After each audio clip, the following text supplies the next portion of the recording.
Media మిత్రులందరికీ కూడా ముందుగా నా హృదయపూర్వకమైనటువంటి నమస్కారాలు. నాతో పాటు గౌరవ మంత్రివర్యులు శ్రీ పొన్నం ప్రభాకర్ గారు, మీ ద్వారా రాష్ట్ర ప్రజలకి ఈ రాష్ట్రంలో కావాలని ప్రభుత్వ అభివృద్ధి కార్యక్రమాలకు సంబంధించి ఒక కుట్రపూరితంగా బీఆర్ఎస్ పార్టీ చేస్తున్న కార్యక్రమాలని తెలియజెప్పాలనేటువంటి ఆలోచనతోనే మీ ముందుకు వచ్చాను. ముఖ్యంగా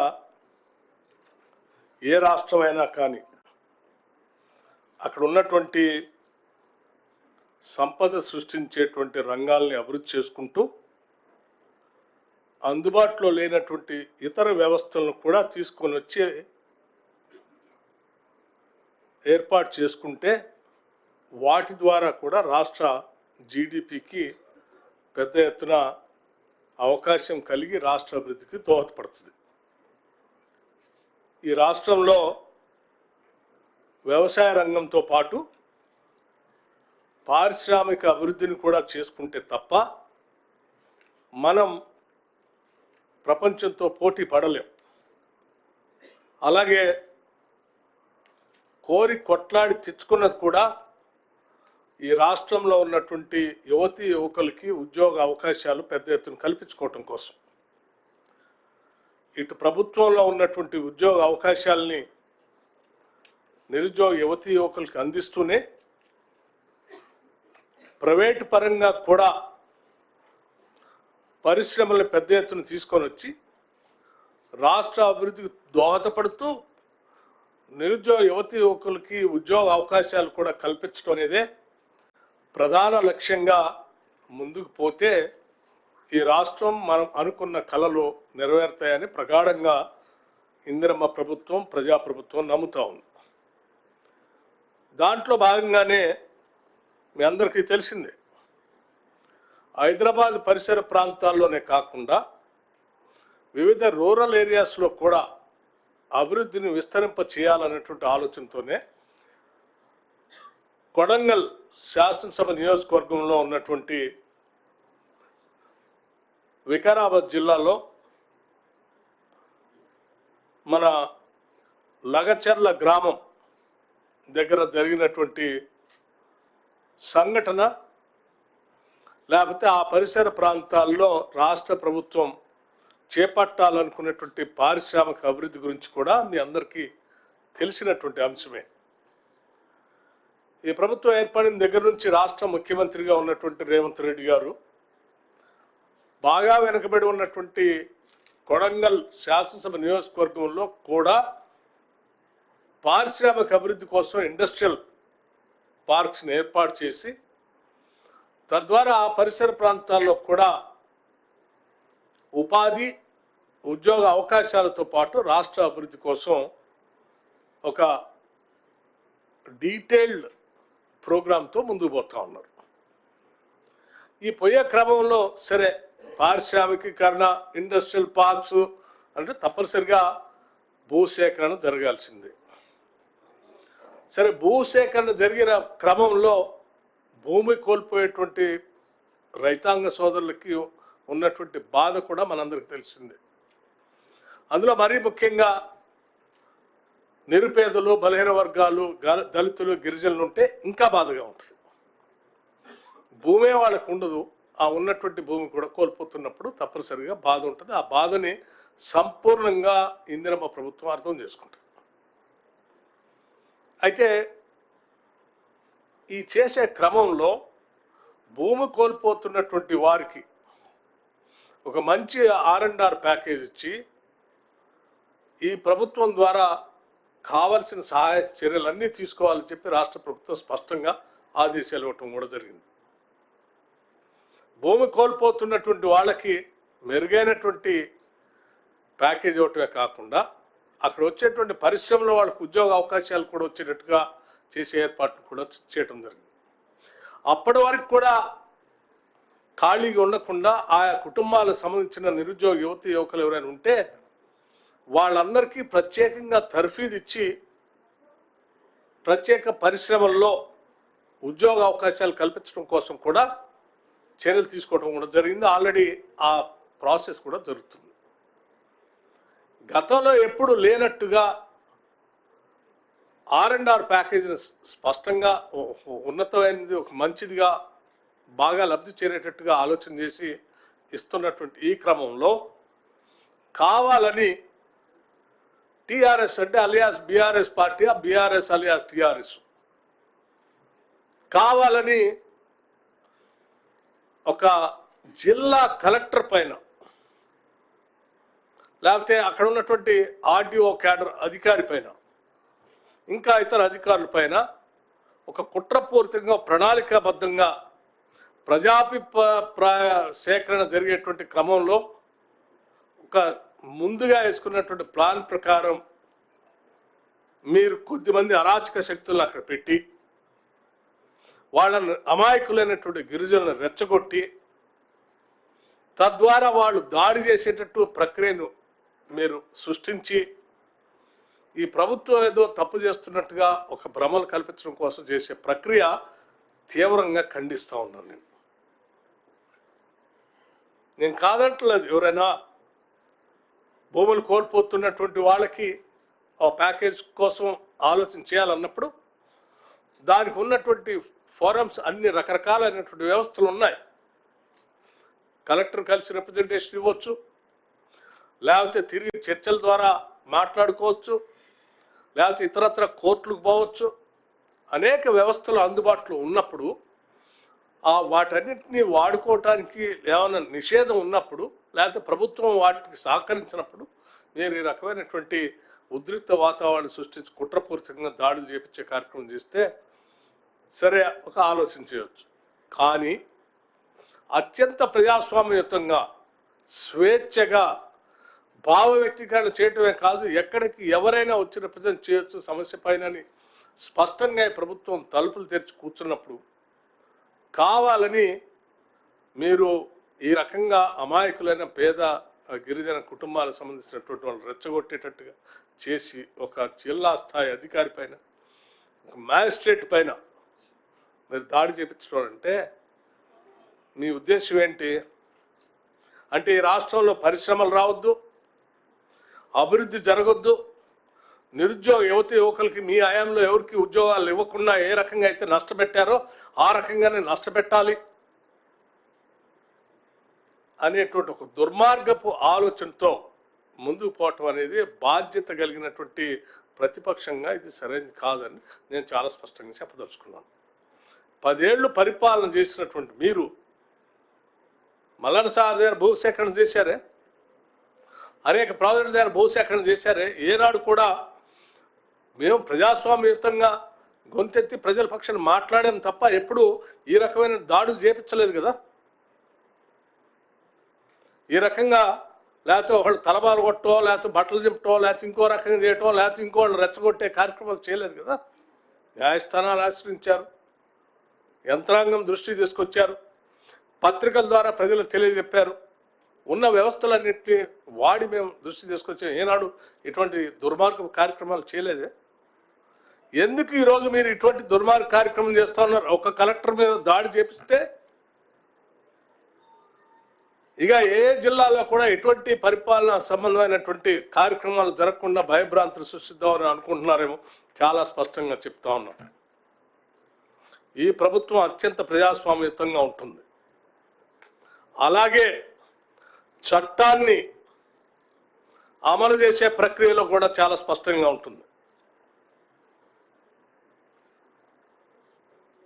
మీ కుట్రలు ఈరోజు దాడి చేసినటువంటి ఆ వ్యక్తి మీ పార్టీకి సంబంధించిన వ్యక్తి అని మీరు ప్రకటన కూడా చేసుకున్నారు. ప్రకటన చేసి ఏమన్నా తప్పు జరిగింది, పొరపాటు అయింది అని ఏమన్నా సంజాషి ఇచ్చారా సమాజానికి కానీ ప్రభుత్వానికి కానీ అంటే లేదు. అదేదో గొప్ప పని అయినట్టుగా చేస్తా ఉన్నాను. నేను అడుగుతా ఉన్నాను, 10 సంవత్సరాలు ఈ రాష్ట్ర ముఖ్యమంత్రిగా చేసిన కేసీఆర్ గారిని అడుగుతా ఉన్నాను, మీరు ఈరోజు ప్రతిపక్షంలో ఉన్నారు, ఇది కరెక్టా? మీరు బయటకు వచ్చి మాట్లాడండి. మీకు బాధ్యత కలిగిన ముఖ్యమంత్రిగా 10 సంవత్సరాలు చేశాను. ప్రభుత్వంలో ప్రభుత్వ కార్యకలాపాలు నిర్వహించేటువంటి ఒక అధికారి పైన ఈ రకంగా చేతులు చేసి లేకపోతే దాడి చేసే కార్యక్రమం ఎడుదారి తీస్తూ ఉంది. ఏం చేద్దాం అనుకుంటున్నారు మీరు? ఇది తీవ్రంగా మేము పరిగణ తీసుకుంటున్నాం. రాష్ట్రంలో ప్రభుత్వ కార్యకలాపాలు నిర్వహించేటువంటి అధికారులందరూ కూడా విజ్ఞప్తి చేస్తున్నాం. ఎవరు ఉద్యోగ కార్యకలాపాల్లో మీ వృత్తి చేసే క్రమంలో ఎవరు మిమ్మల్ని ఇబ్బంది పెట్టినా, ఏ రకమైనటువంటి దుర్మార్గం కుట్రపూరితమైనటువంటి ఆలోచనతో కావాలని చేసినా కానీ ఈ ప్రభుత్వం చూస్తూ ఊరుకోదు. మీ మీ మీ విద్యుత్ ధర్మాన్ని మీరు నిర్వర్తించుకుంటూ ప్రజలకి సేవ చేసే కార్యక్రమంలో ముందుకు నడవలసిందిగా వారికి నేను విజ్ఞప్తి చేస్తూ, ఇటువంటి వాటిని నేను తీవ్రంగా ఖండించడమే కాకుండా చట్ట ప్రకారంగా కఠినమైనటువంటి చర్యలు కూడా తీసుకుంటామని కూడా చాలా స్పష్టంగా చెప్తా ఉన్నాం. అట్లాగే మీకు ఎప్పుడు అధికారం కోల్పోయినా కావాలని అమాయకులైనటువంటి దళిత గిరిజనుల్లో లేకపోతే బలహీన వర్గాల్లో నిరుపేద ప్రజలను రెచ్చగొట్టడం, అందులో నుంచి మీరు లబ్ధి పొందడం కోసం ప్రయత్నం చేయటం, మీకోసం అమాయకులైనటువంటి ప్రజలు బలి కావాలి.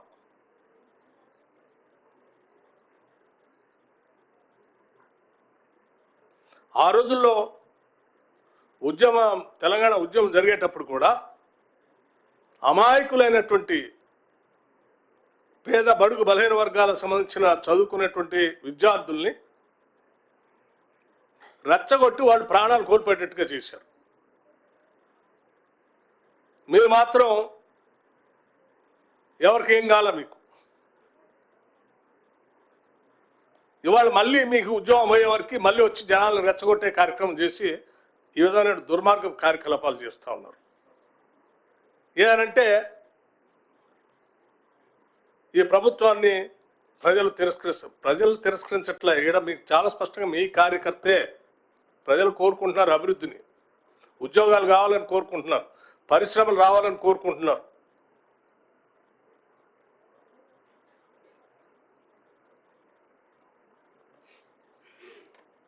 ప్రతీక్ జైన్ ఒక నిబద్ధత కలిగినటువంటి జిల్లా కలెక్టర్.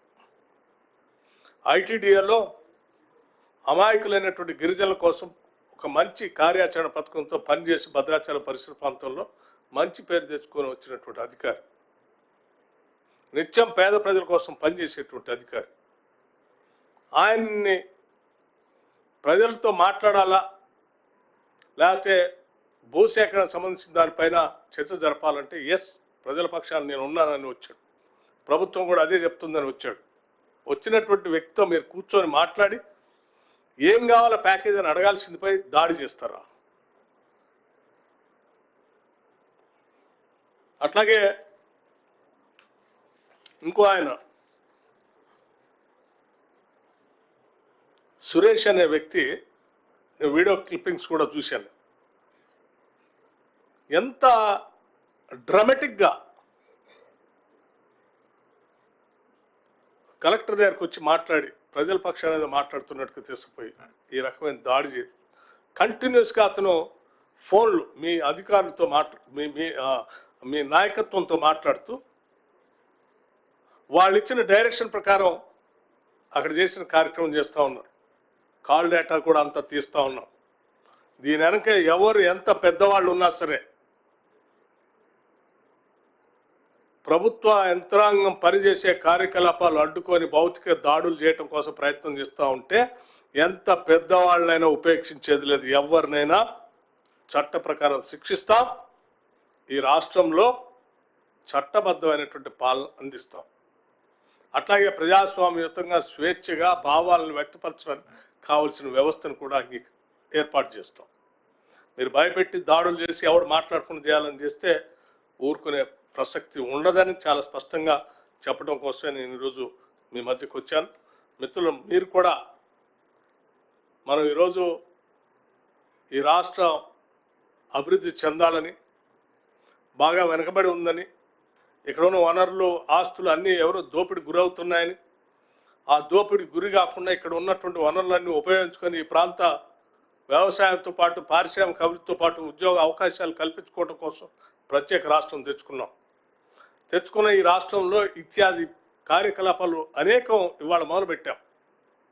పబ్లిక్ సర్వీస్ కమిషన్ ప్రక్షాళన చేశాం, నిరుద్యోగ యువకుల కోసం క్యాలెండర్ ప్రకటించాం, ఉద్యోగాల్లో మీరు అవి జరగకుండా ఉండాలని రకరకాలైన కుటిల ప్రయత్నాలు చేస్తే కూడా ఆ ప్రయత్నాలు సఫలీకృతం కాకుండా మేము సక్సెస్ఫుల్గా ఎగ్జామ్స్ కండక్ట్ చేసుకుంటూ ముందుకు పోతా ఉన్నాం.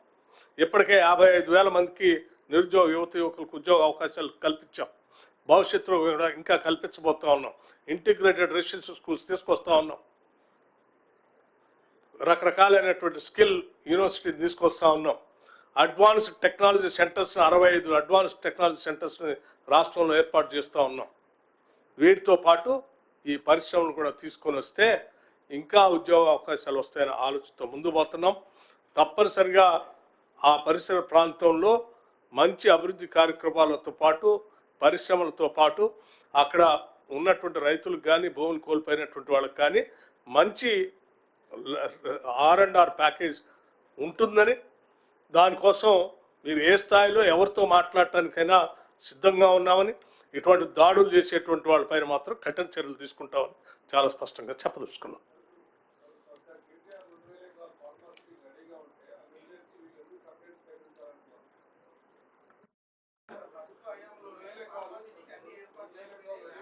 మేము చాలా స్పష్టంగా మేము అధికారంలోకి వచ్చిన తర్వాత చాలా స్పష్టంగా చెప్పాం, డెవలప్మెంట్ అనేది ఒక్క దగ్గరే స్టాగ్నెట్ అయి ఉండకూడదు, కాన్సన్ట్రేట్ అయి ఉండకూడదు. ఇట్ హ్యాస్ టు మొత్తం రాష్ట్ర వ్యాప్తంగా అన్ని ప్రాంతాలకు విస్తరించాలనేది.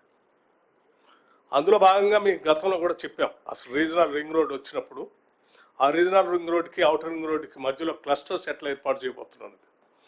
బాగా వెనకబడి ఉన్నటువంటి ప్రాంతం కొడంగల్ కాబట్టి ఆ ప్రాంతంలో కూడా పరిశ్రమలు రావాలనే ఆలోచనతో చేసేది. నాట్ ఓన్లీ ఫార్మా ఇండస్ట్రీలలో, ఆ ఇండస్ట్రీస్లో ఇంకా ఇండస్ట్రీస్ కూడా వేరు వేరు రంగాలకు సంబంధించిన ఇండస్ట్రీస్ కూడా వస్తున్నాయి. అక్కడ ఉండొచ్చు, అది కాల్ డేటా బయటకు వస్తే అందులో కేటీఆర్ ఉన్నారా లేకపోతే ఇంకో ఆయన ఉన్నారా, ఎవరెవరు ఉన్నారు. ఇప్పుడు ఒక ఆయన కాల్ డేటా తీస్తే ఆడ పోటీ చేసిన టీఆర్ఎస్ అభ్యర్థి నాయకుడు పేరు వచ్చింది, వారు కాల్ డేటా తీస్తే వారు ఎవరితో మాట్లాడారో తెలుస్తుంది, తీస్తారు. అమ్మా ఏమండి, నేనేం చెప్పా, మీకు చాలా స్పష్టంగా చెప్పా, ఆ సురేష్ అనే క్యారెక్టర్ ఏంటి, ఆయన ఎవరితో మాట్లాడి ఏం చేశాడు, ఎవరిని ఏ రకంగా రెచ్చగొట్టారు, ఎందుకు రెచ్చగొట్టారు, ఏ రకంగా దాడి చేయమని చెప్పి ఒక ప్రణాళికాబద్ధంగా చేశారని. ఆ నాయకత్వమే కదా టీఆర్ఎస్ నాయకత్వం చేసిందని కదా, టీఆర్ఎస్ వాళ్ళు చేశారని కదా.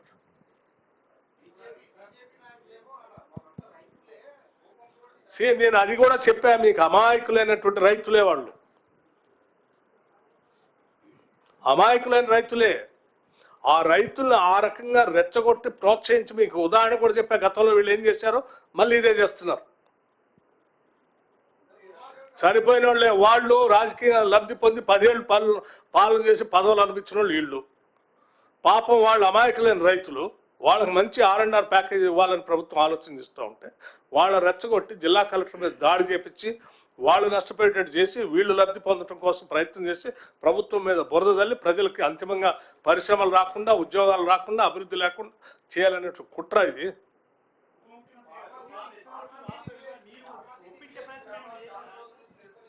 అమ్మా చాలా రోజుల నుంచి నిరసన చేస్తున్నారు, వాళ్ళు కోపంగా ఉన్నారని అందరికీ తెలుసు. మరి అక్కడ ఉన్నటువంటి లోకల్ పోలీసులు కావచ్చు, ఇంటెలిజెన్స్ వ్యవస్థ ఏం చేస్తుంది, అధికారులు వైఫల్యం కాదంటారా కలెక్టర్ మీద? ఒక్క నిమిషం,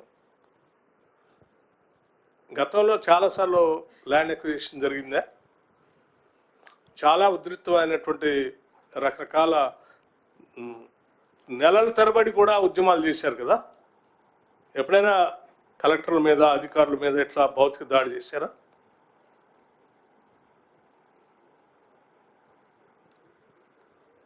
సార్, మీ మిత్రపక్షం కమ్యూనిస్ట్ పార్టీలు మాట్లాడుతూ మూసీ ప్రక్షాళన చేస్తున్న కాంగ్రెస్ పార్టీ మూసీ కంటే డేంజర్ అయిన ఫార్మాసిటీని ఎందుకు ప్రోత్సహిస్తుంది? జనావాసాల మధ్య ఫార్మాసిటీని పెట్టాల్సిన అవసరం ఉంది, జనావాసాలకు దూరంగా పెట్టచ్చు కదా అని చెప్పి సిపిఐ నేతలు మాట్లాడుతున్నారు సార్. ఫైన్, వాళ్ళు చెప్పింది కూడా కరెక్టే కదా. అందుకే ప్రభుత్వం ఒక దగ్గర కాకుండా అక్కడక్కడక్కడ క్లస్టర్స్గా తయారు చేసి పెడతాం. ఒకటే దగ్గర పెడితే ఆ పొల్యూషన్ కాన్సన్ట్రేషన్ పెరిగి నష్టం జరుగుతుందనే కదా.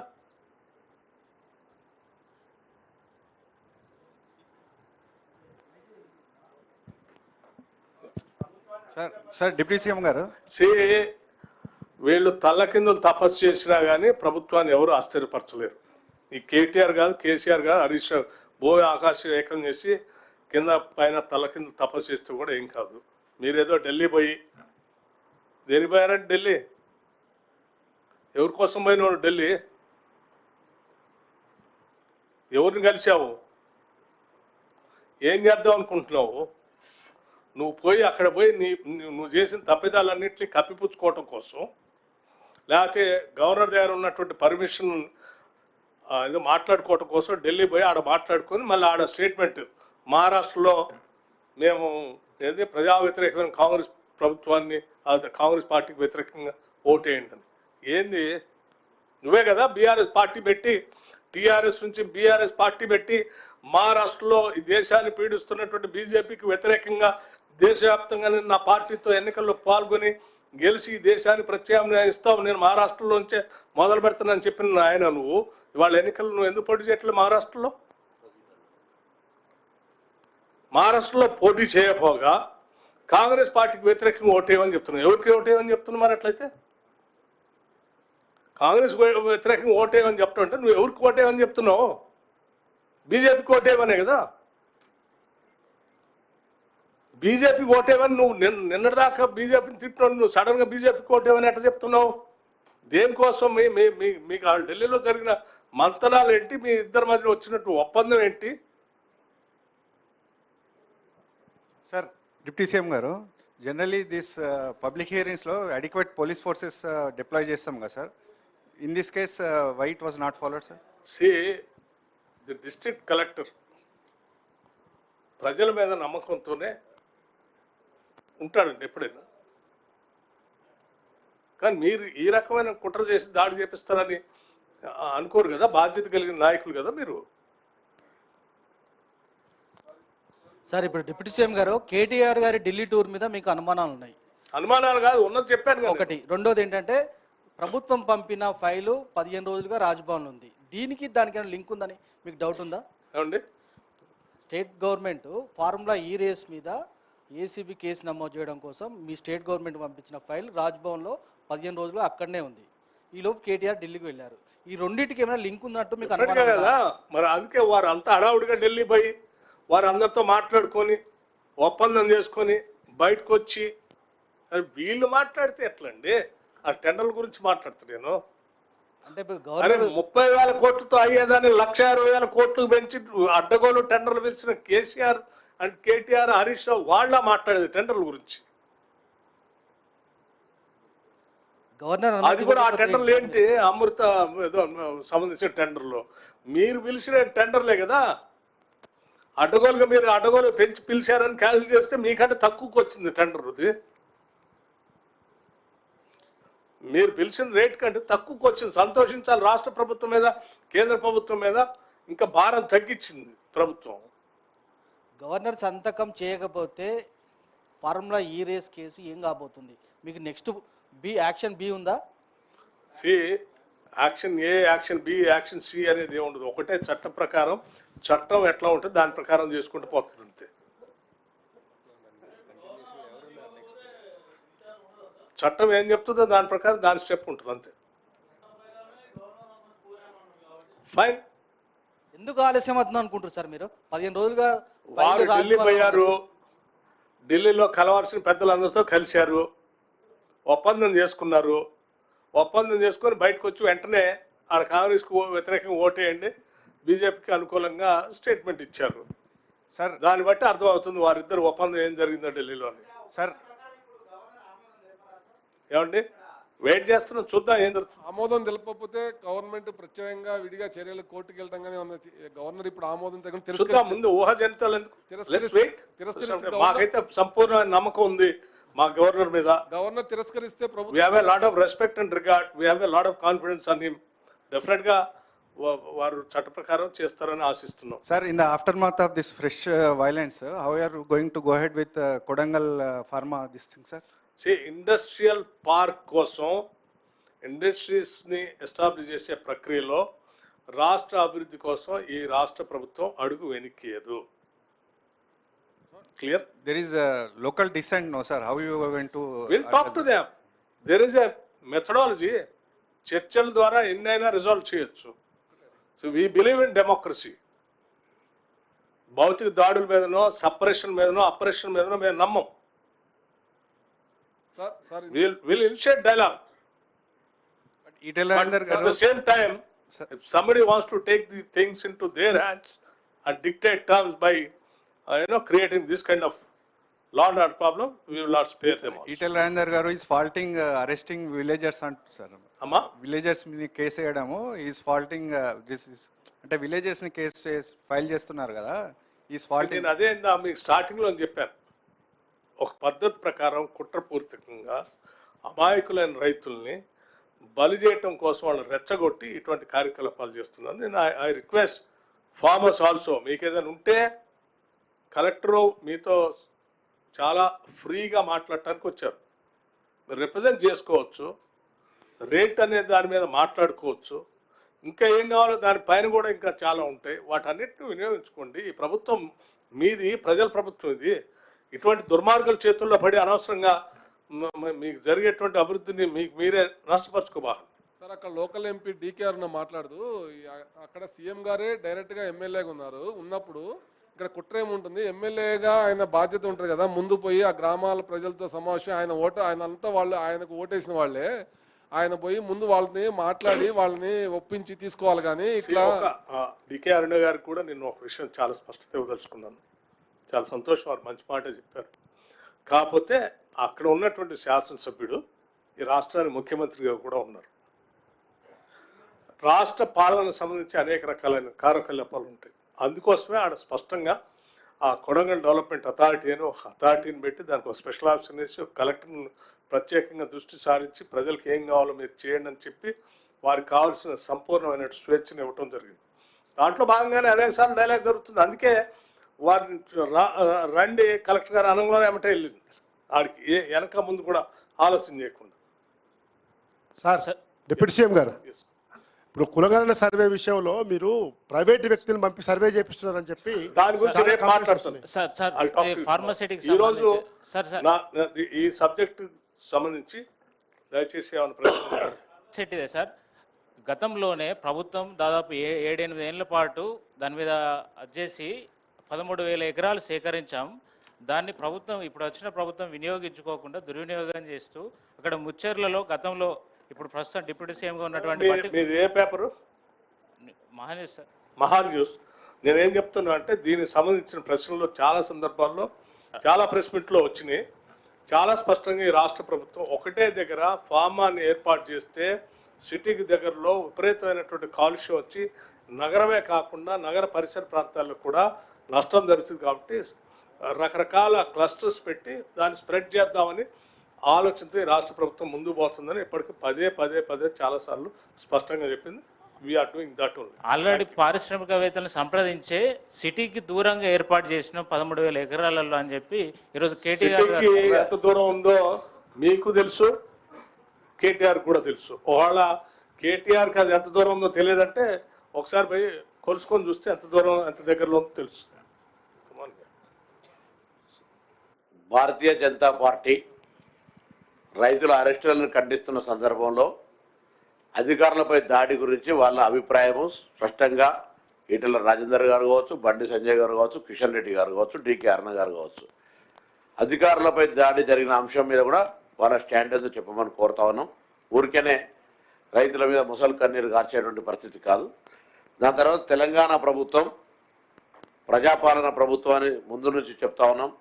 నిరంకుశతకు వ్యతిరేకంగా ఏర్పడ్డ ప్రభుత్వం కాబట్టి మేము డెమోక్రటిక్గా ప్రజాస్వామ్యానికి ప్రాధాన్యత ఇస్తాం. నిరసనలు చెప్పుకునే హక్కు ఉంది. ధర్నా చౌక్ కూడా వాళ్ళు ఇప్పుడు టీఆర్ఎస్లు ఏ ప్రొటెస్ట్ అడిగినా కూడా మేము పర్మిషన్ ఇవ్వకుండా లేనేలేదు, అన్నిటికీ పర్మిషన్ ఇస్తాను.